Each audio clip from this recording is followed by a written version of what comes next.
إن الحمد لله نحمده ونستعينه ونستغفره ونعوذ بالله من شرور أنفسنا ومن سيئات أعمالنا من يهده الله فلا مضل له ومن يضلل فلا هادي له وأشهد أن لا إله إلا الله وحده لا شريك له وأشهد أن محمدا عبده ورسوله أما بعد يا أيها الذين آمنوا اتقوا الله حق تقاته ولا تموتن إلا وأنتم مسلمون يا أيها الناس اتقوا ربكم الذي خلقكم من نفس واحدة وخلق منها زوجها وبث منهما رجالا كثيرا ونساء واتقوا الله الذي تساءلون به والأرحام إن الله كان عليكم رقيبا يا أيها الذين آمنوا اتقوا الله وقولوا قولا سديدا يصلح لكم أعمالكم ويغفر لكم ذنوبكم ومن يطع الله ورسوله فقد فاز فوزا عظيما فإن أصدق الحديث كتاب الله وخير الهدي هدي محمد صلى الله عليه وسلم وشر الأمور محدثاتها وكل محدثة بدعة وكل بدعة ضلالة وكل ضلالة في النار. அன்பிற்குரிய என் அருமை சகோதரர்களே, அஸ்ஸலாமு அலைக்கும் வரஹ்மத்துல்லாஹி வபரகாத்துஹு. இன்றைய நமது மார்க்க வகுப்பின் தலைப்பாக சோதனைகளுக்குள் மறைந்திருக்கும் இறை அருள். இந்த தலைப்பை பொறுத்தவரையில் அன்பிற்குரியவர்களே, மிக முக்கியமான ஒரு தலைப்பு. நமது வாழ்வில் நாம் அடிக்கடி நினைவு கூறக்கூடிய ஒரு தலைப்பாக இந்த தலைப்பு இருந்து கொண்டிருக்கிறது. அல்லாஹு தஆலா தனது திருமறையிலே குறிப்பிடுகின்ற போது 32வது அத்தியாயம் 24வது வசனம், وَجَعَلْنَا مِنْهُمْ أَئِمَّةً يَهْدُونَ بِأَمْرِنَا لَمَّا صَبَرُوا وَكَانُوا بِآيَاتِنَا يُوقِنُونَ. இந்த வசனத்திலே அல்லாஹு தஆலா சொல்கிறான், இன்னும் அவர்கள் பொறுமையுடன் இருந்து நம் வசனங்களை உறுதியாக நம்பி ஏற்றுக்கொண்ட போது. ரெண்டு பண்புகளை அல்லாஹ் இங்க சொல்கிறான், நல்லா கவனிங்க வசனத்துல. அவர்கள் பொறுமையோடு இருந்து நமது வசனங்களை அவர்கள் உறுதியாக ஏற்றுக்கொண்ட போது, நம்முடைய கட்டளைப்படி நேர்வழி காட்டும் தலைவர்களை, இமாம்களை அவர்களில் நின்றும் உண்டாக்கினோம் என்று அல்லாஹு தஆலா சொல்கிறான். இந்த வசனத்தில் நாம் பார்க்கின்ற போது மிகப்பெரிய ஒரு இறை அருள் மறைந்திருக்கிறது. என்னவென்றால், அல்லாஹு தஆலா அவர்களை இமாம்களாக, தலைமைத்துவத்துக்கு தகுதியுடையவர்கள் இல்லையா? இமாம்கள் யாரு? தலைமைத்துவத்துக்கு தகுதியுடையவர்கள். அப்ப இமாம்களாக நாம் அவர்களை ஆக்கினோம் என்று அல்லாஹு தஆலா சொல்கிறான். அதில் இரண்டு மிக முக்கியமான பண்புகள். ஒன்று உறுதியான ஈமானும், அதே போன்று பொறுமையும். பொறுமைதான் இதிலே முதலாவதாக சொல்லப்படுகிறது. எனவே அருமையான சகோதரர்களே, இந்த வசனம் நமக்கு சொல்லக்கூடிய ஒரு முக்கியமான விஷயம் என்னவென்று சொன்னால், சிறப்புகள் என்பவைகள் சும்மா எளிதாக அதை அடைந்து கொள்ள முடியாது. அல்லாஹ் வழங்கக்கூடிய சிறப்புகள், அல்லாஹ் வழங்கக்கூடிய அந்த சிறப்புகளும் உயர்வுகளும் அதை எளிதாக அடைந்து கொள்ள முடியாது. அறிஞர்கள் சொல்வார்கள், அத்தம்கீன் என்பது, அத்தம்கீன் என்ற அந்த சிறப்பு என்பது பொறுமைக்கு பிறகுதான். பொறுமை என்ற என்ன? சோதனைகள் அவர்களுக்கு வரும். அந்த சோதனைகளில் அவர்கள் வெற்றி பெறுகின்ற போது, அந்த சோதனைகளில் அவர்கள் வெற்றி பெறுகின்ற போது அல்லாஹ் அவர்களை சிறப்புக்குரியவர்களாக ஆக்குவான். இப்ப நாங்க பார்க்கிறோம், நபி இப்ராஹிம் அலைஹிஸ்ஸலாத்துடைய விடயத்தை குர்ஆனிலே பார்க்கின்ற போதும் அல்லாஹ் எப்படி சொல்கிறான்? வைதிபித்தலா இப்ராஹிம ரப்புஹு பிகலிமாத் ஃபஅதம்மஹுன் கால இன்னி ஜாயிலுக லின்னாசி இமாமா. இந்த வசனம் எதை சொல்லுதோ அதே நீங்க அங்கேயும் கவனிக்கலாம். எப்படி அல்லாஹ் சொல்கிறான்? இப்ராஹிமுடைய ரப், அவரது ரப் பல விடயங்களை கொண்டு அவரை சோதித்த போது, பல விடயங்கள் இல்லையா, சாதாரண சோதனைகள் அல்ல அவைகள். அந்த சோதனைகளில் எல்லாம் அவர் வெற்றி பெற்ற போது அல்லாஹ் சொல்கிறான், கால இன்னி ஜாயிலுக லின்னாசி இமாமா, மனித குலத்துக்கே நான் உம்மை தலைவராக ஆக்கிவிட்டேன். தலைமைத்துவத்துக்குரிய தலைமைத்துவத்துக்குரிய தகுதி என்ன? அங்க அல்லாஹ் அவர்களை சோதிக்கின்ற போது அந்த சோதனைகளில் அவர்கள் வெற்றி பெற வேண்டும். சுப்ஹானல்லாஹ். அருமையான சகோதரர்களே, அல்லாஹ் நமக்கு குர்ஆன்ல சொல்லித்தரக்கூடிய துஆக்கள்ல பிரார்த்தனைகள்ல ஒன்றுதான் சூரத்துல் ஃபுர்கானை நீங்க எடுத்து படிச்சு பார்த்தீங்கன்னா அல்லாஹ் சொல்கிறான், ரஹ்மானுடைய அடியார்கள் அல்லாஹ்விடத்திலே எப்படி துஆ செய்வார்கள், பிரார்த்திப்பார்கள் என்று அல்லாஹ் சொல்லும் போது, ரப்பனா ஹப்லனா மின் அஸ்வாஜினா வ ذُرِّيَّاتِنَا قُرَّةَ أَعْيُنٍ وَجْعَلْنَا لِلْمُتَّقِينَ إِمَامًا وَجْعَلْنَا لِلْمُتَّقِينَ إِمَامًا. இந்த துஆ மிகப்பெரிய ஒரு இலக்கை சொல்கிறது. சாதாரண ஒரு இலக்கு அல்ல. ஒருவர் எப்படி துஆ செய்வார் என்றால், தனது துணைவியர்களை, தனது சந்ததிகளை எங்கள் இறைவா எமக்கு கண்குளிர்ச்சியாக ஆக்குவாயாக என்று சொல்லிவிட்டு, முத்தகீன்களுக்கு எம்மை இமாமாக ஆக்குவாயாக. யாருக்கு? முத்தகி, தக்வா உடையவர்களுக்கு முத்தகீனாக ஆக்குமாறு இந்த துஆ சொல்லல. எப்படி சொல்லுது? முத்தகீன்களுக்கே நாம் யாராக இருக்க வேண்டும்? முன்னோடிகளாக இருக்க வேண்டும், தலைவர்களாக இருக்க வேண்டும். அங்க நீங்க அந்த சூரத்துல் ஃபுர்கானுடைய கடைசி வசனங்கள் எடுத்து படிச்சு பார்த்தீங்கன்னு சொன்னா, அந்த வசனங்கள் உடைய நிறைவில் நீங்க பார்த்தீங்கன்னு சொன்னா, அவர்கள் அந்த சோதனைகளில் எல்லாம் பொறுமையோடு அவங்க இருந்த காரணத்தால் அந்த சிறப்புகள் என்று நிறைவடைவதை நீங்க பார்க்கலாம். உலாயிக யுஸூனல் குர்ஃபத பிமா ஸபரு, அந்த சொர்க்கம் அவங்களுக்கு கிடைக்கிறது எதற்காக? அவங்க பொறுமையோடு இருந்த காரணத்தால். எனவே அருமையான சகோதரர்களே, அப்ப நாம் இதிலே புரிந்து கொள்ள வேண்டிய விஷயம் என்னவென்றால், அந்த அல்லாஹுடைய மகத்தான அந்த அருள், அந்த சிறப்பு கிடைக்க வேண்டுமாக இருந்தால், ஒரு அடியான் சோதிக்கப்படுகின்ற போது அந்த சோதனைகளில் அவன் வெற்றி பெற வேண்டும். இப்ப பாருங்க, நபி யூசுப் அலைஹிஸ்ஸலாத்துடைய வாழ்க்கையை நீங்க எடுங்க. நபி யூசுப் அலைஹிஸ்ஸலாம் அவர்கள் அந்த மகத்தான சிறப்பை அவர்கள் அடைந்து கொள்வதற்கு முன்னால, அந்த சிறப்பை அல்லாஹ் வழங்குவதற்கு முன்னால் எப்படியெல்லாம் சோதிக்கப்பட்டாங்க? நபி யூசுப் அலைஹிஸ்ஸலாம் அவர்கள் அந்த சோதனைகளுக்கு பிறகுதான் என்ன அந்த தம்கீன் என்பது. தம்கீன் என்பது எதற்கு பிறகுதான்? இது அல்லாஹுடைய சுன்னா, அல்லாஹுடைய வழிமுறை. இது அவர் தனது தந்தை, தாய், தனது குடும்பத்தை விட்டு அவர்கள் பிரிக்கப்படுகிறார்கள். ஒரு பெரும் ஒரு சோதனை. அவங்களாக விரும்பி அல்ல அதை தேர்வு செய்தது. அதன் பிறகு அடிமையாக விற்கப்படுகிறார்கள்.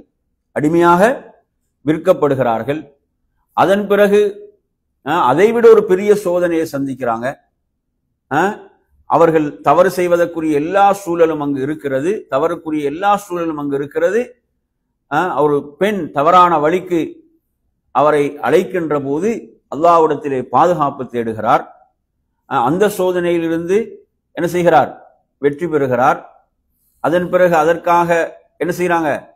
அந்த சிறை வாழ்வை, இந்த பெண்களுடைய சூழ்ச்சியிலிருந்து தன்னை காத்துக் கொள்வதற்காக அல்லாஹ்விடம் துஆ செய்கிறார்கள். எனவே சிறை வாழ்வை தேர்வு செய்கிறார்கள். இதெல்லாம் தொடர்ச்சியான என்ன சோதனைகள். அதற்கு பிறகுதான் என்ன அவர்களுக்கு வெற்றி என்பது கிடைக்கிறது. அதன் பிறகுதான் அல்லாஹு தஆலா அவரை என்ன செய்கிறார்? அவருக்குரிய அந்த வெற்றிகளை வழங்குகிறான் என்பதை நாங்க பார்க்கிறோம். என் அருமையான சகோதரர்களே, அப்ப அந்த அடிப்படையில இந்த தலைப்புல நாங்க முக்கியமாக விளங்க வேண்டிய ஒரு இடம் எது? இந்த தலைப்பு நாங்க பேசக்கூடிய தலைப்புல முக்கியமான இடம் என்னென்றால், அதாவது இறை அருள் என்பது, வெற்றி என்பது எதற்கு பிறகுதான்? சோதனைகளுக்கு பிறகுதான். சில நேரங்களில் நீங்க பாத்தீங்கன்னு சொன்னா, சோதனைகளுக்கு பிறகு வெற்றி கிடைத்தாலும் அதன் பிறகு நபிமார்கள் நீண்ட காலம் வாழவும் இல்லை. நபிமார்களுடைய சோதனையின் காலம் தான் அதிகமாக இருந்தது. சோதனை காலம் முடிந்த பிறகு வெற்றி கிடைக்குதா இல்லையா? வெற்றி கிடைத்த பிறகு அவங்க வாழ்ந்த காலம் என்பது என்னதான்? குறைவாகத்தான் இருக்கும். குறைவாகத்தான் இருக்கும் என்பதை நாம் பார்க்கின்றோம். எனவே அருமையான சகோதரர்களே, அந்த அடிப்படையில நாம் பார்க்கின்றோம், அல்லாஹு தஆலா அல் குர்ஆனிலே சொல்கின்ற போது நீங்க பார்க்கலாம், அய்யூப் அலைஹிஸ்ஸலாம் அவர்களை பற்றி அல்லாஹு தஆலா எப்படி சொல்கிறான்? சூரத்துல் அன்பியாவை நீங்கள் எடுத்து படித்து பார்ப்பீர்கள் என்று சொன்னால், அல்லாஹ் சொல்கிறான், அவர் படைத்த ரப்பை எப்படி அழைத்தார், படைத்த ரப்பை எப்படி அழைத்தார் என்பதை அல்லாஹு தஆலா சொல்கிறான். அவர் ஒரு சிறந்த அடியாராக அவர் இருந்தார். அல்லாஹ்விடத்திலே அவர் சொல்லக்கூடிய விடயம், படைத்த ரப்பை அழைத்து சொல்லக்கூடிய விடயம், என்னை ஒரு துன்பம் பீடித்திருக்கிறது, என்னை ஒரு துன்பம் பிடித்துக் கொண்டிருக்கிறது, நீ அருள் புரியக்கூடியவர்களுக்கெல்லாம் மிக்க அருளாளனாக நீ இருந்து கொண்டிருக்கிறாய் என்று அவர்கள் என்ன செய்தார்கள்? பிரார்த்தனை செய்தார்கள். நாங்கள் ஹதீஸ்ல பார்க்கின்றோம். இந்த ஹதீஸ் எங்கு இடம்பெறுகிறது என்றால், இப்னு ஹிப்பான்ல 2898. அனஸ் இப்னு மாலிக் ரலியல்லாஹு அன்ஹு அறிவிக்கிறாங்க, நபி ஸல்லல்லாஹு அலைஹி வஸல்லம் அவர்கள் சொல்கிறார்கள், நபி அய்யூப் அலைஹிஸ்ஸலாம் அவர்கள் சந்தித்த சோதனை என்பது சாதாரணமானது அல்ல, சாதாரணமான ஒரு சோதனை அல்ல. சுமார் 18 வருடங்கள் அவங்களோட அந்த சோதனையுடைய காலம், அந்த நோய் என்பது எத்தனை? 18 வருடங்கள். கொஞ்சம் நினைச்சு பாருங்க, 18 வருடங்கள். இன்று ஒருவருக்கு ஒரு நோய் வந்து விடுகிறது என்று சொன்னால் என்ன, அந்த நோய்க்குரிய சிகிச்சை செய்கிறார், குணமடைகிறது, அல்ஹம்துலில்லாஹ். இவ்வளவு ஒரு காலம் அவரது அந்த நோயுடைய காலமாக இருந்திருக்கிறது என்று சொன்னால், என் அருமை சகோதரர்களே, எந்த அளவுக்கு அவங்க சோதிக்கப்படுறாங்க அந்த நோயின் காரணத்தால். ஃபரஃபதஹுல் கரீபு வல் பஈத், அவருக்கு நெருக்கமாக இருக்கக்கூடியவர்களும் அவரை புறக்கணிக்கிறாங்க, அவரது நெருக்கமானவர்களும் அவரை புறக்கணிக்கிறார்கள், அவருக்கு தூரமாக உள்ளவர்களும் அவரை புறக்கணிக்கிறார்கள். அந்த அளவு சோதிக்கப்படுறாங்க, அந்த அளவு அவர்கள் சோதிக்கப்படுகிறார்கள். 2 பேரை தவிர 2 பேர் தான் அவங்களோடு இருக்கிறான், அவங்களோட மனைவி, இன்னும் 2 பேர் இருக்கிறாங்க. அப்ப இந்த ஹதீஸ்ல என்ன வருகிறது என்றால், அல்லாஹ்வுடைய தூதர் சொல்கிறார்கள், அந்த 2 பேரும் தான் போய் என்ன செய்வாங்க? அய்யூப் அலைஹிஸ்ஸலாத்தை பார்த்து விட்டு வருவார்கள். அப்ப இப்படி இருக்கின்ற போது அந்த 2 பேர்ல ஒருத்தர் மற்றவரிடம் என்ன சொல்கிறார் என்று சொன்னால், இவருடைய இந்த நோயை பார்க்கின்ற போது இவர் ஒரு பெரிய பாவத்தை செஞ்சிருப்பாரு, இவர் அல்லாஹ்வுக்கு என்ன செஞ்சிருப்பாரு? ஒரு பெரிய ஒரு பாவத்தை செய்திருப்பார், அதனாலதான் இவ்வளவு சோதிக்கப்படுகிறார். மக்கள் சராசரி அப்படி பேசுவாங்களா இல்லையா? அது மாதிரி அவங்க அந்த 2 பேர்ல ஒருவர் மற்றவர்கிட்ட சொல்கிறார், இப்படி பேசிக் கொள்கிறார்கள். என் அருமையான சகோதரர்களே, அப்ப அவர் கேட்கிறார், காரணத்தை கேட்கும் போது, இப்படி இத்தனை வருடங்கள் இவருக்கு குணம் கிடைக்காமல் இருக்கிறது, நிவாரணம் கிடைக்காமல் இருக்கிறதே. எனவே மற்றவர் சொல்கிறார், நான் இதை என்ன செய்வேன்? நபி அய்யூப் அலைஹிஸ்ஸலாமிடம், அவரிடம் நான் போய் இதை சொல்லிவிடுவேன் என்று சொல்லிவிட்டு போய் சொல்றான், இப்படி இவர் சொன்னாரு, இப்படி உங்களுடைய விஷயத்தில் இவர் சொன்னார். அந்த நேரத்தில் அவங்களோட பேணுதலை பாருங்க, அய்யூப் அலைஹிஸ்ஸலாத்துடைய பேணுதலை பாருங்கள். அவங்க சொல்றாங்க, அதாவது நான் 2 மனிதர்களை கடந்து செல்வேன், அந்த 2 மனிதர்களும் என்ன செய்வார்கள் என்றால் சண்டையிட்டுக் கொள்வார்கள், அந்த இருவரும் சண்டையிட்டுக் கொள்வார்கள். எனவே இவர்கள் என்ன செய்வாங்க? அல்லாஹுவை நினைவு கூர்ந்தவர்களாகத்தான் இவர்கள் என்ன செய்வாங்க? அவ்வாறு சண்டையில் ஈடுபடுவார்கள். எனவே நான் வீட்டுக்கு திரும்புகின்ற போது இவ்வாறு இவர்கள் அல்லாஹுவை நினைவு கூறிக்கொண்டு சண்டையில் ஈடுபட்டுக் கொண்டிருக்கிறார் என்ற இந்த விடயத்தை நான் வெறுத்தேன் என்று சொல்கிறான். இப்படி செய்வதை வெறுத்தேன் என்று சொல்கிறார்கள். நான் அறிந்த வரையில் இதுதான் நான் செய்த ஒரு தவறு என்று அவங்க சொல்றான், நான் செய்த தவறு என்று சொல்கிறார்கள். எவ்வளவு ஒரு பேணுதலான ஒரு வாழ்க்கையை வாழ்ந்திருப்பாங்க, இவ்வளவு ஒரு பேணுதலான ஒரு வாழ்க்கையை வாழ்ந்திருப்பார்கள் எனவே நறுமையான சகோதரர்களே, இப்படி 18 வருடங்களுக்கு பிறகுதான் அல்லாஹுடைய நாட்டப்படி அவர்களுக்கு என்ன செய்கிறது என்றால் ஷிஃபா நிவாரணி கிடைக்கிறது. அல்லாஹு தஆலா குர்ஆனிலே இந்த நபியை பற்றி சொல்கிறான் என்றால் இந்த சிறப்பு அவருக்கு கிடைத்தது. இந்த சோதனையில் அவர்கள் பொறுமையாக இருந்தார்கள். படைத்த ரப்பிடமே தான் பிரார்த்தித்துக் கொண்டிருந்தார்கள். படைத்த ரப்பிடம்தான் ஷிஃபாவை கேட்டுக் கொண்டிருந்தார்கள், ஷிஃபாவை தேடிக்கொண்டிருந்தார்கள் என்பதை நாம் இவர்களுடைய வரலாற்றிலே பார்க்கின்றோம். அதன் பிறகு அல்லாஹ் அவர்களுக்கு நிறைய சிறப்புகளை கொடுத்தான். அல்லாஹ் அவருக்கு செல்வத்தை கொடுத்தான், அழகிய தோற்றத்தை அல்லாஹ் கொடுத்தான் என்பதையெல்லாம் நாங்க பார்க்கிறோம். அந்த சிறப்புகள் எல்லாம் அந்த சோதனைக்கு பிறகு, அந்த சோதனையில் அவங்க மிக என்ன செஞ்சாங்க, பொறுமையாக செயல்பட்டார்கள் என்பதை நாம் பார்க்கின்றோம்.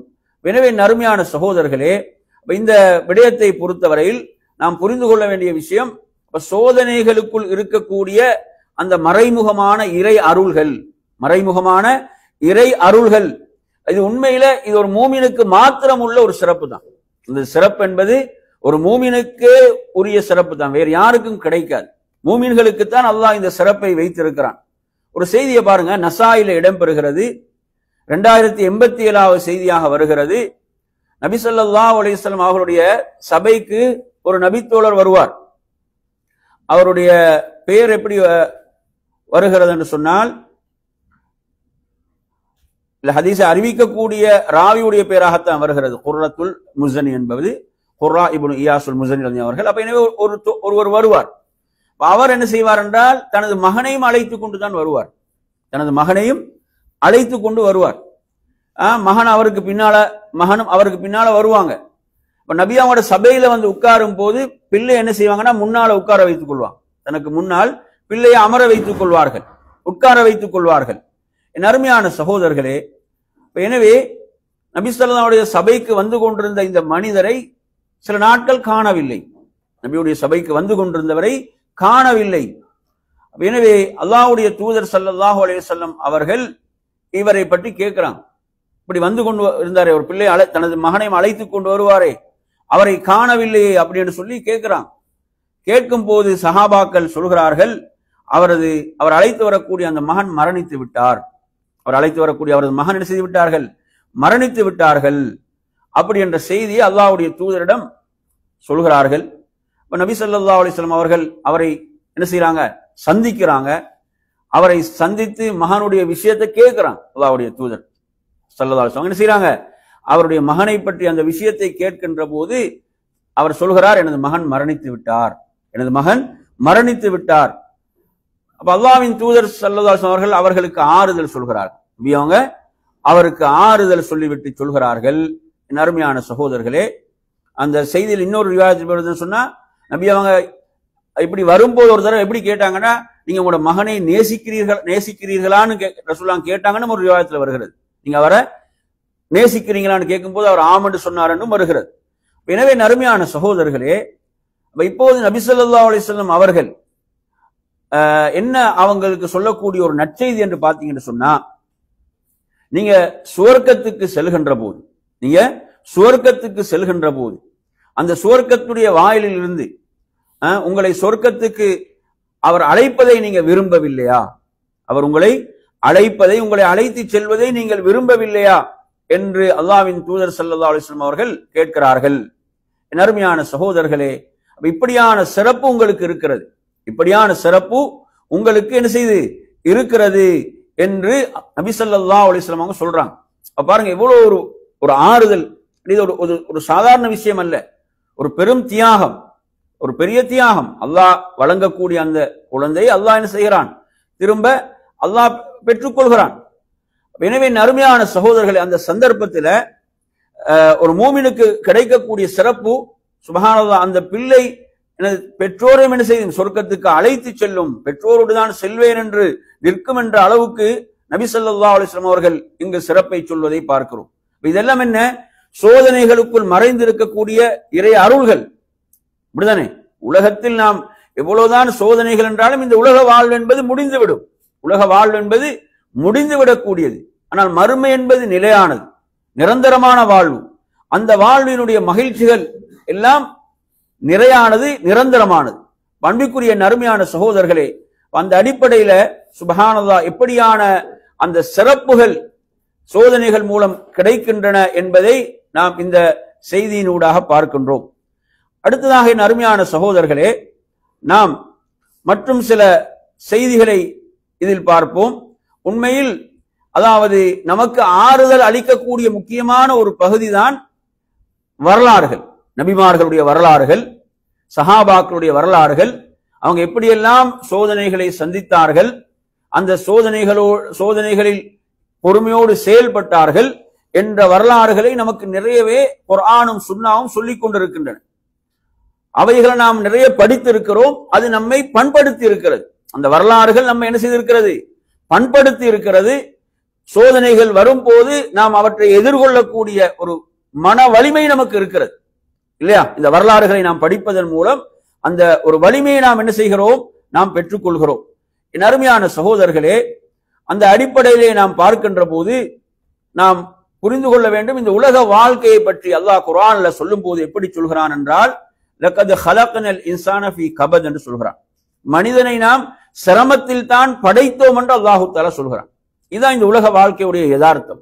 இந்த உலக வாழ்க்கையை பொறுத்தவரையில இந்த உலக வாழ்க்கை என்பது சிரமங்களுக்கு மத்தியில் தான். ஆனா மூமினுக்குரிய சிறப்பு என்ன? அந்த சிரமங்கள்ல மூமின்களுக்கு எல்லாமே ஹைர், மூமின்களுக்கு அனைத்தும் ஹைர்.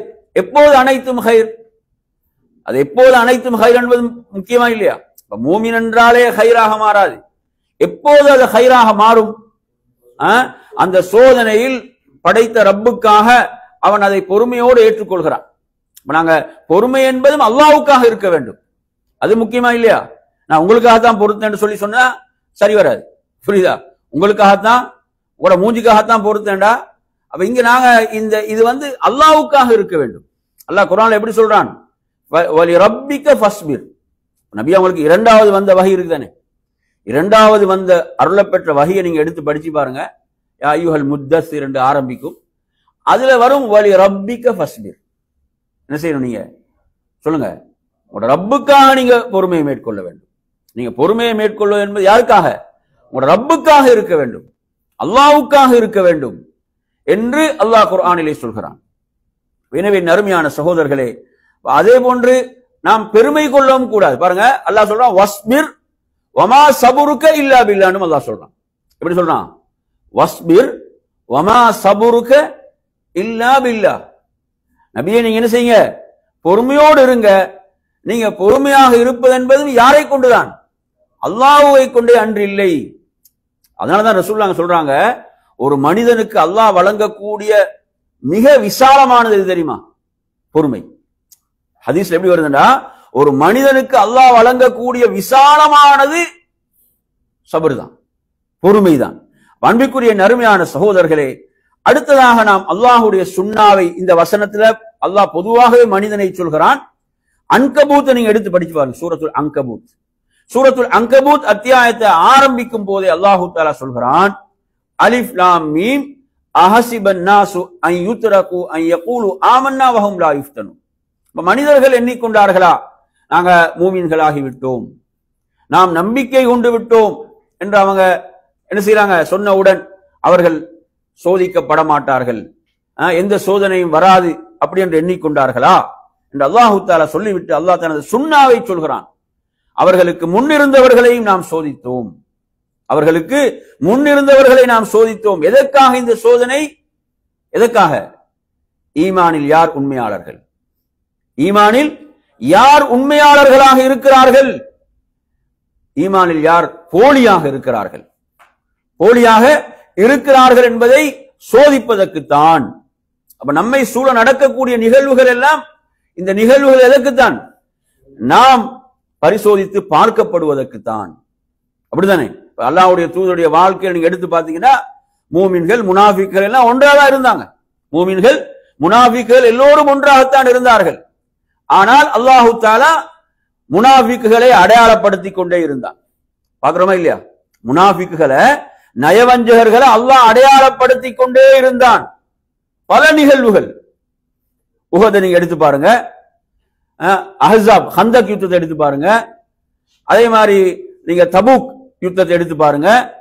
இந்த யுத்தங்கள், இந்த நிகழ்வுகள் ஒவ்வொன்றும் அல்லாஹ் இதன் மூலம் என்ன செய்தான்? முனாஃபிக்குகளை அடையாளப்படுத்தினான். நல்லா புரிஞ்சுக்கோங்க, இது அல்லாஹ்வுடைய சுன்னா.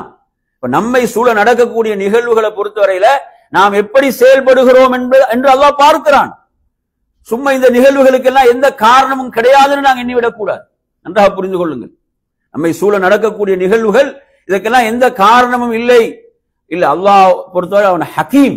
அவன் யார்? ஹக்கீம். என் அருமையான சகோதரர்களே, அப்போ நம்மை சூழ நடக்கக்கூடிய ஒவ்வொரு நிகழ்வுகளும் இதன் மூலம் நாம் நிச்சயமாக பரிசோதித்து பார்க்கப்படுவோம். நிச்சயமாக அல்லாஹ் இதன் மூலம் பரிசோதிக்கிறான். இது அல்லாஹ்வுடைய சுன்னா, இது அல்லாஹ்வுடைய வழிமுறை. இதில் நாம் எப்படி செயல்படுகிறோம்? ஈமான்ல உறுதியாக இருக்கிறோமா அல்லது ஈமான்ல பலவீனம் ஏற்படுகிறதா? நாங்க எந்த பக்கம் சாகிறோம், யார் பக்கம் இருக்கிறோம், இது எல்லாம் அல்லாஹ் பரிசோதிக்கிறான்.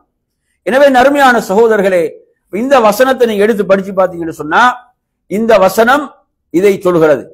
அதே போன்று சூரத்துல் முல்குடைய 2வது வசனத்தை எடுத்து படிச்சு பாருங்க. அல்லதி ஹலகல் மௌத வல் ஹயாத். அல்லாஹ் மௌத்தையும் ஹயாத்தையும் எதற்காக படைத்தான் என்றால் உங்களை சோதிப்பதற்குத்தான். என்ன சோதனை? செயல்களால் மிக அழகானவர்கள் யார், செயல்களால் மிக அழகானவர்கள் யார் என்பதை பரிசோதிப்பதற்கு என்று அல்லாஹ் குர்ஆனிலே குறிப்பிடுகிறான். என் அருமையான சகோதரர்களே, சுப்ஹானல்லாஹ், நாங்க வரலாற்றை பார்க்கின்ற போது வரலாற்றில் எத்தனை நிகழ்வுகள், நபிமார்களுடைய வாழ்வில் உள்ள நிகழ்வுகளை நீங்க எடுத்து பார்க்கலாம், சஹாபாக்களுடைய வாழ்வில் உள்ள நிகழ்வுகளை எடுத்து பார்க்கலாம், இமாம்களுடைய வாழ்வில் உள்ள நிகழ்வுகளை எடுத்து பார்க்கலாம். இவைகள் ஒவ்வொன்றும் நமக்கு மிகப்பெரிய பாடமாக இருக்கக்கூடிய நிகழ்வுகள் இருப்பதை பார்க்கின்றோம். அன்பிற்குரிய நறுமையான சகோதரர்களே, இப்ப நான் சொல்லக்கூடிய தலைப்புல இப்ப சொல்லக்கூடிய ஒவ்வொரு விஷயத்தையும் கொஞ்சம் கவனமா இருங்க. அதாவது சோதனைகள் என்பவைகள் இறை அருள், மறைமுகமான அருளாக இருக்கிறது என்பதற்கு அல்லாஹ்வின் தூதர் ஸல்லல்லாஹு அலைஹி வஸல்லம் அவர்கள் சொல்லக்கூடிய இந்த செய்தியை பொறுத்தவரையில புகாரியில இந்த செய்தி இடம்பெறுகிறது. அல்லாஹு தஆலா ஒருவருக்கு ஹைரை நலவை நாடிவிட்டால் அல்லாஹ் அவனை சோதிக்கிறான். இந்த விளக்கம் நமக்கு இருக்க வேண்டும். நல்லா புரிஞ்சுக்கோங்க. நாங்க எங்களோட வாழ்க்கையில சில சோதனைகள் வரும்போது நாம் என்ன செஞ்சிடறோம்? இந்த ஹதீஸை எல்லாம் மறந்துடுவோம். என்ன பிரச்சனை? இந்த ஹதீஸை எல்லாம் மறந்து விடுவோம். எனக்கா இந்த சோதனை வர வேண்டும், எனக்கா இந்த சோதனை வர வேண்டும், நான் தானா கிடைத்தேன். ஏன் இங்க இந்த ஹதீஸ் நமக்கு, இந்த ஹதீஸுடைய விளக்கம் நம்மிடம் இருக்குமாக இருந்தால், இந்த ஹதீஸுடைய விளக்கம் என்ன? அல்லாஹ் ஒருவருக்கு ஹைரை நாடினால் அல்லாஹ் அவனை என்ன செய்கிறான்? சோதிக்கிறான். அப்ப இது நமக்கு ஒரு பெரிய ஆறுதலா இல்லையா? இந்த ஹதீஸ் நமக்கு ஒரு பெரிய ஆறுதலா இல்லையா? ஏன்? அதாவது அல்லாஹ் எனக்கு ஹைரை நாடி இருக்கிறான், நலவை நாடி இருக்கிறான். எனவே நான் இதை படைத்த ரப்புக்காக பொறுமையோடு ஏற்றுக்கொள்ள வேண்டும். என் அருமையான சகோதரர்களே, அதே போன்று நீங்கள் பார்க்கலாம், அனஸ் ரலியல்லாஹு அன்ஹு அறிவிக்கக்கூடிய மற்றும் ஒரு செய்தியில் அல்லாஹ்வின் தூதர் ஸல்லல்லாஹு அலைஹி வஸல்லம் சொல்கிறார்கள். இந்த செய்தி எங்கு வருகிறது என்றால் திர்மிதியில, இப்னு மாஜால எல்லாம் இடம்பெறக்கூடிய ஒரு செய்தி. இந்த செய்தியில் அல்லாஹ்வின் தூதர் ஸல்லல்லாஹு அலைஹி வஸல்லம் சொல்கிறார்கள், ஒரு மனிதன் எப்படி அவனுக்கு சோதனை படைத்த ரப்பிடம் இருந்து வருகிறதோ, எவ்வளவு சோதனையா, அந்த சோதனை எவ்வளவு கடுமையாக அமைகிறதோ அதே போன்று கூலியும் என்ன செய்யும்? பல மடங்காக இருக்கும். இப்ப ஒருவருக்கு வரக்கூடிய சோதனை என்னது? ஒரு கடுமையான சோதனை அவரை என்ன செய்கிறது? பிடித்துக் கொள்கிறது என்றால் இந்த ஹதீஸ் மிக முக்கியமான ஹதீஸ். இந்த ஹதீஸ் நாங்க என்ன, அதற்கு உரிய கூலியும் எப்படித்தான் இருக்கும்? மகத்தான கூலியாக இருக்கும், மகத்தான கூலியாக இருக்கும் என்று அல்லாஹ்வுடைய தூதர் சொல்லிவிட்டு சொல்கிறார்கள். அல்லாஹு தஆலா ஒரு கூட்டத்தாரை அல்லாஹ் நேசித்தால் அல்லாஹ் இப்தலாகும், அவர்களை சோதிக்கிறான். அல்லாஹ் அவர்களை சோதிக்கிறான். எனவே யார் அந்த சோதனையை பொருந்திக் கொள்வாரோ ஃபலஹுர் ரிதா, அவங்களுக்கு என்ன இருக்குது?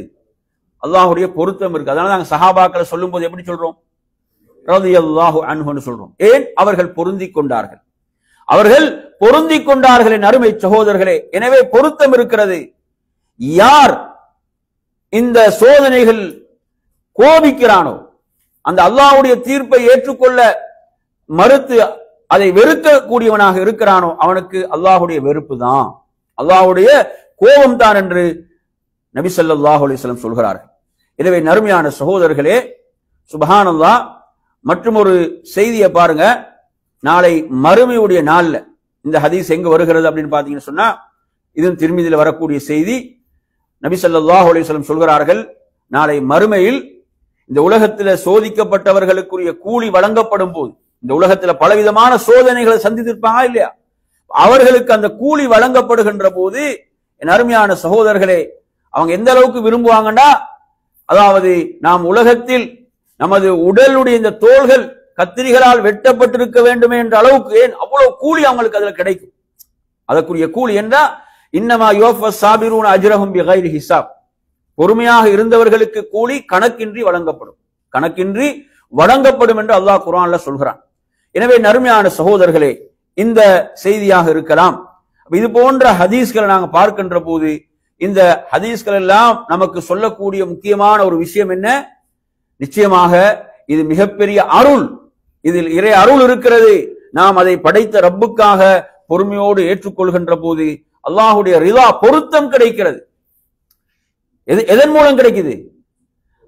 இங்கே அவர் செஞ்ச அமல் என்ன அமல் செய்தார்?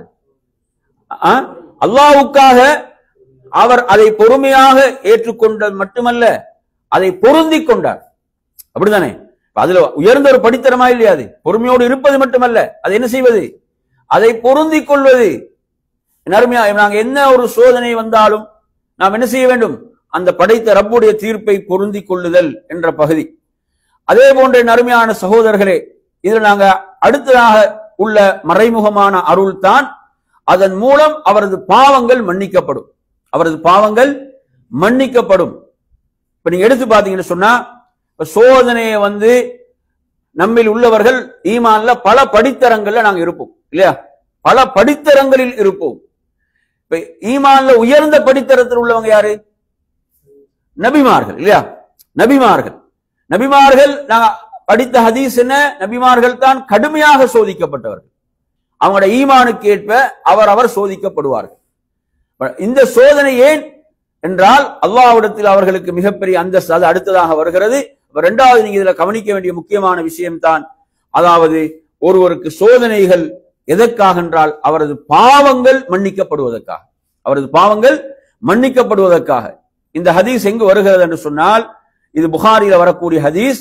அல்லாஹ்வின் தூதர் ஸல்லல்லாஹு அலைஹி வஸல்லம் சொல்கிறார்கள், ஒரு முஸ்லிமுக்கு வரக்கூடிய எப்படியான ஒரு சோதனையாக இருக்கலாம், கவலையாக இருக்கலாம், அவனுடைய காலில் தைக்கக்கூடிய முள் உட்பட அவனது பாவங்களுக்கு அவைகள் பரிகாரமாக அமைந்து விடுகின்றன என்று அல்லாஹ்வுடைய தூதர் ஸல்லல்லாஹு அலைஹி வஸல்லம் சொன்னார்கள்.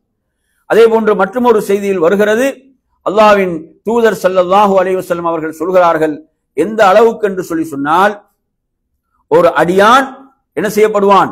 சோதிக்கப்படுவான். அவன் நாளை மறுமையிலே அல்லாஹுவை சந்திக்கின்ற போது பாவமற்றவனாக படைத்த ரப்பை சந்திக்கக்கூடிய அளவுக்கு அவ்வளவு தூய்மையாக அவன் அல்லாஹ்வை சந்திக்க வேண்டும் என்பதற்காக அல்லாஹ் அவனை சோதித்துக் கொண்டே இருப்பான் என்ற ஹதீஸையும் நாம் பார்க்கின்றோம். எனவே இதுல நாங்க கவனிக்கக்கூடிய முக்கியமான அந்த மறைமுகமான அருள்கள்ல, இறை அருள்கள்ல ஒன்றாக இருக்கிறது. அடுத்த நறுமை சகோதரர்களே, அல்லாஹு தஆலா ஒருவருடைய அந்தஸ்துகளை, பதவிகளை இதன் மூலம் உயர்த்துவான். அவருக்கு வரக்கூடிய சோதனைகள், அந்த சோதனைகளின் மூலம் அல்லாஹ் அவருடைய அந்தஸ்துகளை, பதவிகளை உயர்த்துவான் என்ற ஹதீஸ். நபி ஸல்லல்லாஹு அலைஹி வஸல்லம் அவர்கள் அந்த ஹதீஸில் எப்படி சொல்கிறார்கள் என்று சொன்னால், இல்லா ரஃபஅஹு அல்லாஹு பிஹா தரஜா அவ் ஹத்த அன்ஹு பிஹா ஹதீஆ. இது முஸ்லிம்ல வரக்கூடிய செய்தி. ஒரு மனிதருக்கு அவர் சந்திக்கக்கூடிய அந்த சோதனை, அல்லாஹ் அதன் மூலம் அவரது அந்தஸ்தை உயர்த்தாமல் இருப்பதில்லை, அல்லது அவரது ஒரு பாவத்தை மன்னிக்காமல் இருப்பதில்லை என்று ஹதீஸ் வருகிறது. எனவே நறுமையான சகோதரர்களே, அப்ப இந்த செய்தி, ஒவ்வொரு மனிதனும் தனது ஈமானுக்கு ஏற்ப படைத்த ரப்பிடத்திலே அவன் படைத்த ரப்பின் மூலம் சோதிக்கப்படுவான்.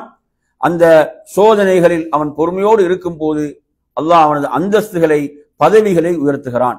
இதில் இன்னொரு முக்கியமான அல்லாஹ்வுடைய சுன்னாவை நீங்க பாருங்க என் அருமையான சகோதரர்களே. அல்லாஹு தஆலா சிலருக்கு சில அந்தஸ்துகளை ஆக்கி இருப்பான். எங்க? சொர்க்கத்துல சில அந்தஸ்துகள். அந்த அந்தஸ்துகள் அவர் எப்படி அடைந்து கொள்ள வேண்டும்? அமல்களின் மூலம் அடைந்து கொள்ள வேண்டும். எதன் மூலம்? அமல்களின் மூலம் அடைந்து கொள்ள வேண்டும். ஆனா அவர் அமல்களின் மூலம் அந்த அந்தஸ்துக்கு போக மாட்டார், அந்த அந்தஸ்தை அடைய மாட்டார். இப்படியான நேரத்தில் அல்லாஹ்வுடைய சுன்னா என்ன தெரியுமா? அல்லாஹ்வுடைய தூதர் சொல்றாங்க, இப்தலாஹுல்லாஹு ஃபீ ஜஸதிஹி, அல்லாஹ் அவரது உடலில் அவரை சோதிப்பான். ஏதாவது நோயை கொடுத்து அல்லாஹ் என்ன செய்வான்? அவரை சோதிப்பான். அவ் மாலிஹி, அல்லது அல்லாஹ் அவரது செல்வத்தில் அவரை சோதிப்பான். அல்லது அவ் வலதிஹி, அவரது பிள்ளையில் அல்லாஹ் சோதிப்பான். இப்படி சோதித்து அதில் அவர் பொறுமையோடு இருப்பார். பொறுமையோடு அல்லாஹ்வுக்காக பொறுமையை காப்பார். இதன் மூலம் அல்லாஹ் அந்த அந்தஸ்தை உயர்த்துவான். புரிஞ்சுட்டு அவன் சொல்றது. இப்ப அவர் அமலின் மூலம் அந்தஸ்தை அடைந்து கொள்ளாத காரணத்தால் அல்லாஹ்வுடைய ரஹ்மத்தை பாருங்க, அல்லாஹ் எதன் மூலம் அந்த அந்தஸ்தை அவருக்கு வழங்குவான்? சோதிக்கப்படுவதன் மூலம், சோதனைகளின் மூலம். இந்த ஹதீஸ் அபூ தாவூத், அஹ்மத் போன்ற நூல்கள்ல வரக்கூடிய ஒரு ஹதீஸாக இருந்து கொண்டிருக்கிறது. எனவே நறுமையான சகோதரர்களே, அடுத்ததாக இதில் உள்ள மற்றும் ஒரு அருள் தான் மறைமுகமான அந்த இறை அருள்கள்ல, அதாவது ஒரு மூமினை அல்லாஹ் சோதனைகளின் மூலம் பரிசுத்தப்படுத்த விரும்புகிறான். என்ன செய்ய விரும்புகிறான்? பரிசுத்தப்படுத்த விரும்புகிறான். அல்லாஹ் குர்ஆன்ல சொல்லும் போது ஆல் இம்ரான்ல பார்க்கலாம், லியமீஸல்லாஹுல் ஹபீஸ மினத் தய்யிப், என்ன, அந்த பாவி கெட்டவரிலிருந்து நல்லவர் என்பவர் பரிசோதித்து பார்க்கப்படுவதற்காக, புடம் போட்டு பார்க்கப்படுவதற்காக அல்லாஹ் இவ்வாறு செய்வான். எனவே நறுமையான சகோதரர்களே, இப்ப நாங்க பார்க்கிறோம், ஒரு மூமின் அந்த அவனது ஈமானில் உயர்வை அடைவதற்காக, அவன் பரிசுத்தத்தை அடைவதற்காக அவன் சோதிக்கப்படுவான். இதுவும் இதுல கவனிக்க வேண்டிய மற்றும் ஒரு முக்கியமான விடயம். அடுத்ததாக அருமை சகோதரர்களே, நமக்கு சோதனைகள் வருவதற்குரிய காரணங்கள் என்ன சொல்லுங்க. என்ன காரணங்களுக்காக வரும்? ஒன்று நாம் செய்யக்கூடிய தவறுகள், நமது தவறுகள், நாம் செய்யக்கூடிய பாவங்கள், அந்த பாவங்களிலிருந்து நாம் தூய்மைப்படுத்தப்படுவதற்காக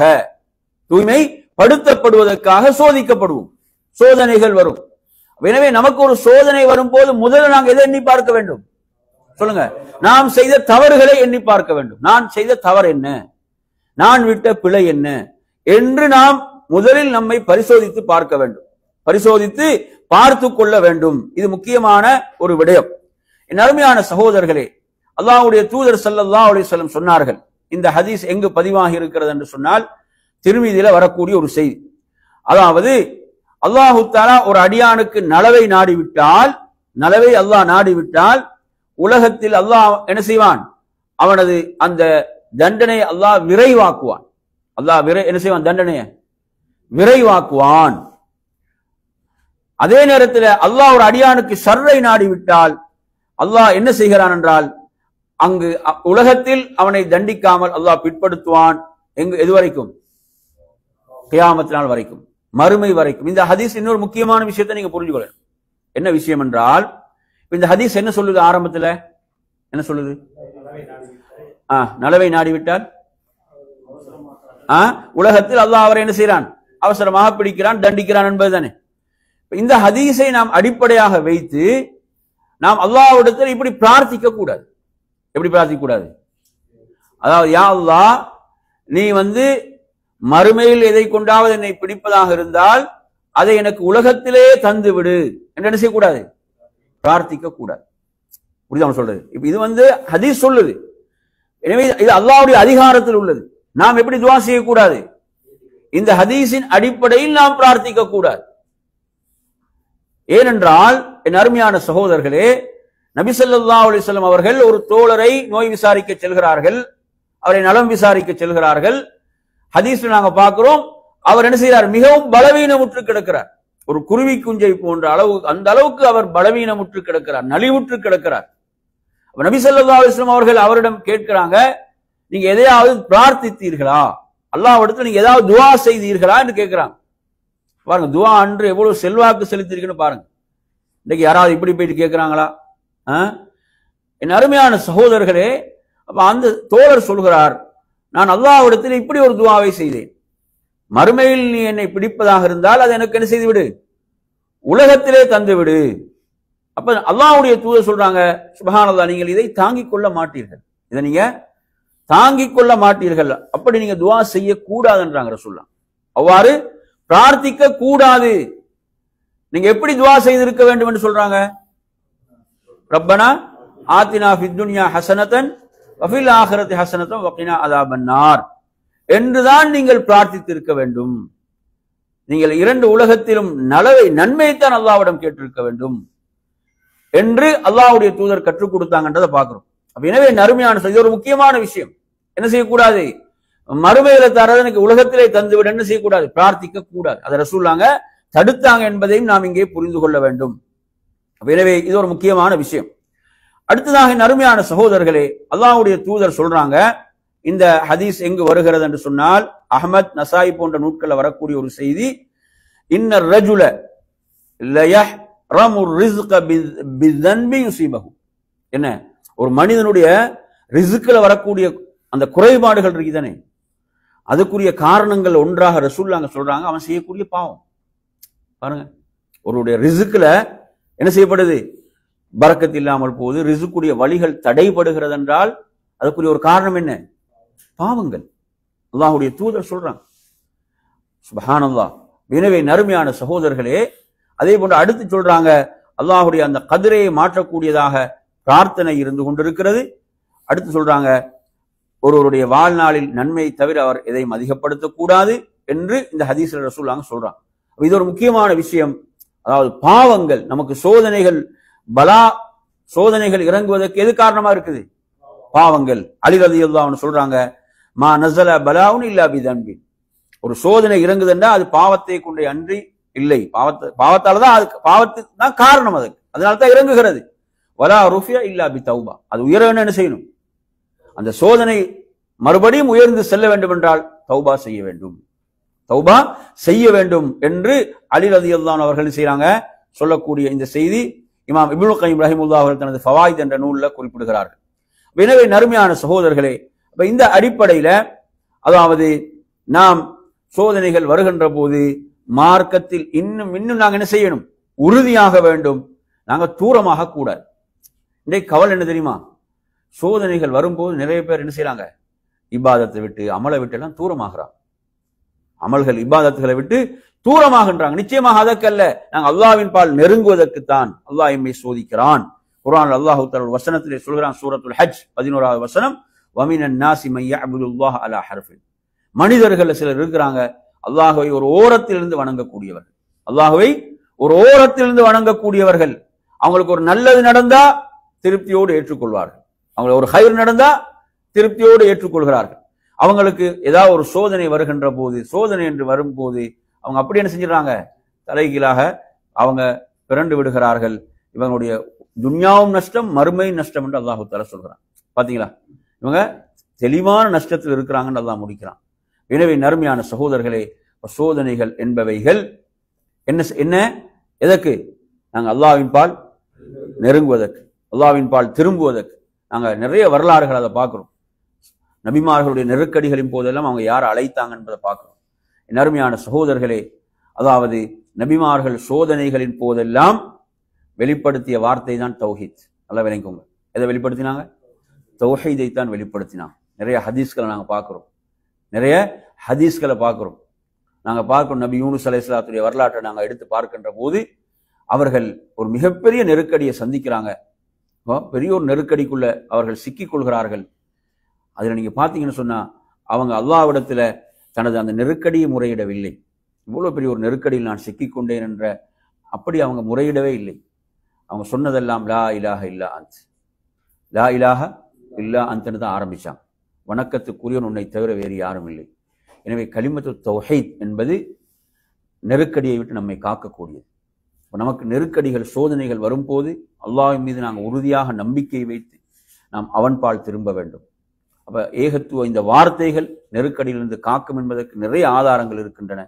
எனவே நறுமையான சகோதரர்களே, அல்லாஹ்வின் மீது முழுமையாக தவக்குல் வைக்க வேண்டும். வமைய தவக்கல் அலல்லாஹி ஃபஹுவ ஹஸ்பு. எவர்கள் அல்லாஹ்வின் மீது தவக்குல் வைக்கிறார், அல்லாஹ் அவர்களுக்கு போதுமானவனாக இருக்கிறான் என்ற செய்தியை நாம் பார்க்கின்றோம். அதே போன்ற நறுமையான சகோதரர்களே, இந்த சோதனைகள் என்பவைகள் அல்லாஹ் நாம் எப்படி செயல்படுகிறோம் என்று பரிசோதித்து பார்ப்பதற்குத்தான். நாம் எப்படி செயல்படுகிறோம், எப்படி நாம் செயல்படுகிறோம் என்பதற்குத்தான். எனவே நாம் நபிமார்களுடைய முன்மாதிரிகளை எல்லாம் படிக்க வேண்டும், சஹாபாக்களுடைய முன்மாதிரிகளை படிக்க வேண்டும். அவர்கள் எப்படி செயல்பட்டார்கள் என்ற ஒரு விளக்கம் நம்மிடம் இருக்க வேண்டும். என் அருமையான சகோதரர்களே, அதே போன்ற நறுமையான சகோதரர்களே, இந்த சோதனைகள் என்பவைகள் அல்லாஹ் நமக்கு தந்த நிஅமத்துகளை, அருள்களை நாம் எண்ணி பார்ப்பதற்கு. அப்படித்தானே? ஒரு மனிதன் தொடர்ந்து நியமத்துகளிலே புரண்டு கொண்டிருக்கும் போது அவனுக்கு எது தெரியாது? அதனுடைய பெருமதி தெரியாது. அதனுடைய பெருமதி தெரியாது. எப்ப பெருமதி தெரியும்? அந்த நியமத் பறிக்கப்படும் போது. அப்படிதான் ஆரோக்கியத்தோடு வாழுகிறான், ஆரோக்கியத்தோடு இருக்கிறான். அந்த ஆரோக்கியம் என்பது பறிக்கப்படும் போதுதான் அவனுக்கு அதனுடைய அந்த பெருமதி தெரியும். அவன் நோயில் இருக்கும் போதுதான் அந்த ஆரோக்கியத்துடைய பெருமதி அவன் உணர்வான். எனவே நறுமையான சகோதரர்களே, இதெல்லாம் படைத்த ரப்புடைய அந்த ஹிக்மா. அது மாத்திரமல்லாமல் இதெல்லாம் அருள். ஒருவன் அல்லாஹ் படைத்த ரப்பை விட்டு தூரமாகின்ற போது அவன் அல்லாஹ்வின் பால் நெருங்க வேண்டும் என்பதற்காக அல்லாஹ் செய்கின்ற ஏற்பாடுகள் இவைகள். எனவே நறுமையான சகோதரர்களே, இதை நினைவு கூற வேண்டும். அதே போன்று இந்த உலக வாழ்வுடைய யதார்த்தத்தை புரிந்து கொள்வதற்குத்தான் சோதனைகள். இந்த உலக வாழ்வுடைய யதார்த்தம் என்ன? யதார்த்தம் இந்த உலக வாழ்க்கையுடைய சொல்லுங்க. இது ஏமாற்றம். இந்த வாழ்வு என்பது என்ன? வெறும் ஏமாற்றம். அப்ப இந்த ஏமாற்றத்தை நாம் உணர வேண்டும். அதை அல்லாஹ் உணரச் செய்கிறான். எதன் மூலம்? சோதனைகளின் மூலம். அல்லாஹ் இந்த உலக வாழ்வு என்பது ஏமாற்றம் என்பதை நமக்கு இவ்வாறான சோதனைகளின் மூலம் அல்லாஹ் உணரச் செய்கிறான். இதை நாங்கள் உணர வேண்டும். என் அருமையான சகோதரர்களே, எவ்வளவுதான் ஒருவன் உலகத்தில இன்பங்களோடு இருந்தாலும் அவன் சோதனைகளை விட்டு தப்பிக்க முடியாது. ஒவ்வொருவருக்கும் ஏதோ ஒரு வடிவத்தில் என்ன இருக்குது? சோதனைகள் இருக்கின்றன. இந்த உலக வாழ்வு என்பது ஒரு ஏமாற்றக்கூடிய ஒன்று என்பதை புரிந்து கொள்ள வேண்டும்.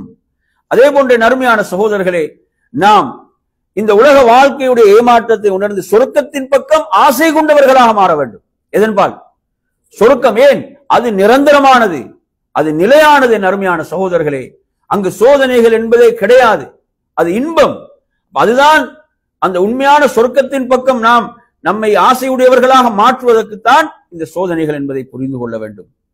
அல்லாஹ்வின் தூதர் ஸல்லல்லாஹு அலைஹி வஸல்லம் சொல்கிறார்கள், ஒரு மனிதன் விரலை கடல்ல விட்டு எடுக்கிறான். அதுல எவ்வளவு தண்ணீர் ஒட்டிக்கொள்ளும்? எவ்வளவு ஒட்டிக்கொள்ளும்?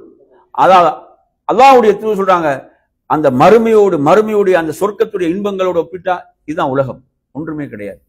சுப்ஹானல்லாஹ். எனவே நறுமையான சகோதரர்களே, இந்த யதார்த்தத்தை நாம் புரிந்து கொள்ள வேண்டும். அடுத்து சோதனைகள் எதற்கு? நமது பாவங்களை நாம் மீட்டி பார்த்து தௌபா செய்து இறைவன் பால் மீள்வதற்கு. என்ன? அதாவது அவன் சோதிக்கப்படுவது, அதை நான் செய்கின்ற இந்த தவறுகள், இந்த பாவங்கள் இதிலிருந்து மீள வேண்டும் என்பதற்காக. அல்லாஹு தஆலா குர்ஆன்ல பல இடங்கள் இதை சொல்கிறான். லஅல்லஹும் யர்ஜிஊன், லஅல்லஹும் யர்ஜிஊன், லஅல்லஹும் யர்ஜிஊன், அவர்கள் திரும்ப வேண்டும் என்பதற்காக. அடுத்த நறுமை சோதனைகள் என்பவைகள் நம்மை தூய்மைப்படுத்துவதற்கு, நம்மை பரிசுத்தப்படுத்துவதற்கு, நம்மை அந்த ரப்புக்கு கட்டுப்பட்டு வாழ்வதற்கு என்ற இந்த மறைமுகமான அருள்களை எல்லாம் நாம் உணர்ந்து கொள்ள வேண்டும். அதே போன்று இதனுடைய அருள்கள் நறுமையான சகோதரர்களே, என்ன சிலர்களுக்குள்ள எது வரும்? உஜுப் வரும். உஜுபண்டா என்ன? தற்பெருமை. உஜுபண்டா என்ன? தற்பெருமை. தன்னை பற்றி என்ன செய்வது? பெரிதாக எண்ணுவது. இதையெல்லாம் அடக்கக்கூடியதான் எது? சோதனைகள். சோதனைகள் இதெல்லாம் என்ன செய்யும்? அடக்கக்கூடியது. என்ன செய்வான் அவன்? இந்த சோதனைகளின் மூலம் தனது பலவீனத்தை உணர்ந்து கொள்வான், தனது பலவீனங்களை உணர்ந்து கொள்வான், அவைகளை சீர் செய்வான். அதே போன்று ஒரு மனிதன் தனது குறைகளை அறிந்து கொள்வதற்கு சோதனைகள், தனது குறைகளை எண்ணி பார்ப்பதற்கு, அவைகளை சீர்திருத்திக் கொள்வதற்கு இந்த சோதனைகள். அதே போன்ற நறுமையான சகோதரர்களே, இந்த சோதனைகள் என்பவைகள் ஒரு மனிதனுடைய வாழ்வில் அவனை நல்ல ஒரு மனிதனாக மாற்றுவதற்கு நல்ல வாய்ப்புகளை அவனுக்கு வழங்குகிறது சோதனைகள். அது மாத்திரமல்லாமல் நாம் உண்மையான நண்பர்கள் யார், போலியானவர்கள் யார் என்பதை பிரித்தறியக்கூடிய இடம் எது?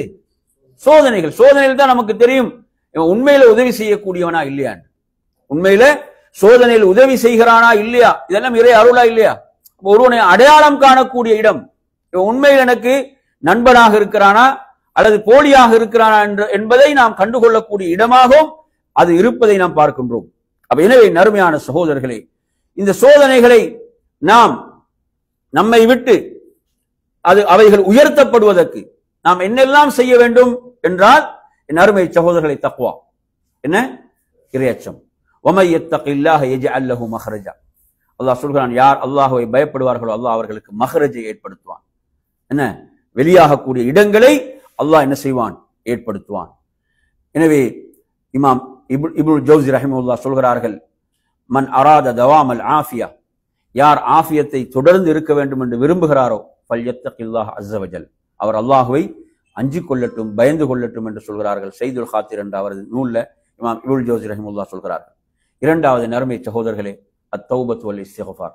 என்ன செய்யணும்? நாங்கள் அதிகமாக அல்லாஹ்விடம் பாவ மன்னிப்பு தேடும். அல்லாஹ் சொல்றான், வமா கான முஅذிபஹும் வஹும் யஸ்தக்ஃபிரூன்.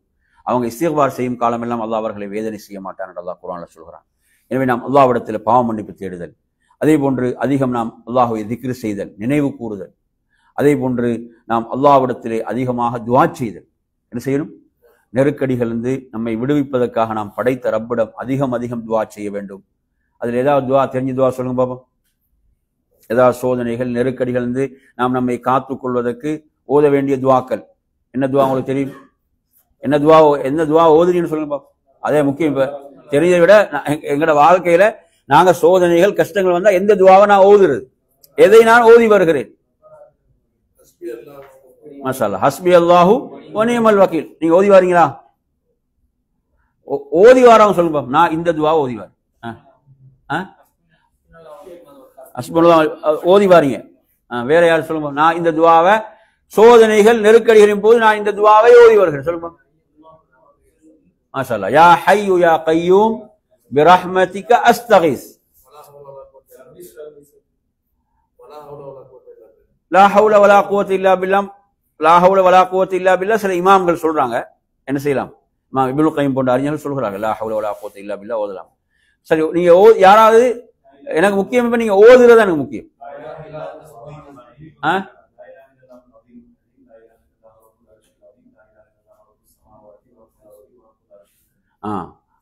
இது மிக ரசூலுல்லாஹ் ஓதக்கூடிய முக்கியமான ஒரு துஆ. எல்லாரும் சொல்லுங்க பாப்போம். லா இலாஹ இல்லல்லாஹுல் அஸீமுல் ஹலீம். லா இலாஹ இல்லல்லாஹு ரப்புல் அர்ஷில் அலீம். லா இலாஹ இல்லல்லாஹு ரப்புஸ் ஸமாவாதி வ ரப்புல் அர்தி வ ரப்புல் அர்ஷில் கரீம். இது ஒரு முக்கியமான துஆ. சரிதானே? இல்ல, அதுல வராது. இது சோதனைகள் நெருக்கடிகளின் போது ரசூலுல்லாஹ் ஓதுவாங்க. அடுத்ததாக என் அருமையான சகோதரர்களே, லா இலாஹ இல்லா அன்த சுப்ஹானக இன்னி குன்து மினல் ஸாலிமீன். புரியுதா? இப்ப நாங்க எங்கட வளமையா இருந்தா தான் எங்களுக்கு சொல்லலாம். எங்களுக்கு வளமை ஒன்று இருந்து என்ன, சோதனைகள் நெருக்கடிகள் கஷ்டங்கள் என்பது யாரும் இல்லாம இல்லை, எல்லோருக்கும் இருக்கிறது. அப்ப எங்களுக்கு உடனே சிந்தனைக்கு வர வேண்டிய விஷயங்கள் இவைகள். எங்களோட சிந்தனைக்கு உடனே வர வேண்டிய விஷயங்கள். படைத்த ரப்போடு நான் தொடர்பு கொள்ள வேண்டும், படைத்த ரப்பிடம் முறையிட வேண்டும், படைத்த ரப்பிடம் சொல்ல வேண்டும். என்ன சொல்றது? இது மிக முக்கியமானது. லா இலாஹ இல்லா அன்த சுப்ஹானக இன்னி குன்து மினல் ஸாலிமீன். அதே மாதிரி யா ஹய்யு யா கய்யூம் பிரஹ்மதிக அஸ்தகீஸ். அதே போன்று ஹஸ்பி அல்லாஹு வ நிஅமல் வக்கீல். ஹஸ்பி அல்லாஹு வ நிஅமல் வக்கீல். அதே போன்று இன்னா லில்லாஹி வ இன்னா இலைஹி ராஜிஊன் என்பது ஒரு முசீபத் வரும்போது சொல்லக்கூடிய வார்த்தைகள். அதையும் சொல்ல இன்னா லில்லாஹி வ இன்னா இலைஹி ராஜிஊன் என்பது. அடுத்து ரசூலுல்லாஹ் சொல்றாங்க அல்லாஹு அல்லாஹு ரப்பி லா உஷ்ரிகு பிஹி ஷைஆ. அல்லாஹு அல்லாஹு ரப்பி லா உஷ்ரிகு பிஹி ஷைஆ என்ற இந்த வார்த்தைகள், இந்த துஆ. அதேபோன்று ரப்பி இன்னி லிமா அன்ஸல்த இலைய மின் கைரின் ஃபகீர் என்பதும் நெருக்கடியும் போது மூசா அலைஹிஸ்ஸலாம் ஓதியதுதான். ரப்பி இன்னி லிமா அன்ஸல்த இலைய மின் கைரின் ஃபகீர். எனவே நறுமையான சொல். இது போன்று இது மிக முக்கியமான இடம். நல்லா புரிஞ்சுக்கோங்க. அதாவது நாம் எங்களோட வாழ்க்கையில இதை நாங்கள் செயல்படுத்த வேண்டிய இடம், செயல்படுத்த வேண்டிய ஒரு முக்கியமான விஷயம். ஏன்னா அல்லாஹ் நமக்கு சோதனைகளை தருவது நாம் அவன் பக்கம் உடனே திரும்புகிறோமா, அவனிடம் கையேந்துகிறோமா, அவனிடம் கேட்கிறோமா, அதுக்கு தான். புரியுதா? எங்களோட சக்தியெல்லாம் காட்டுறது கிடையாது. எமது பலவீனத்தை வெளிப்படுத்தி படைத்த ரப்போடு என்ன செய்ய உடனே தொடர்பை ஏற்படுத்தவன்.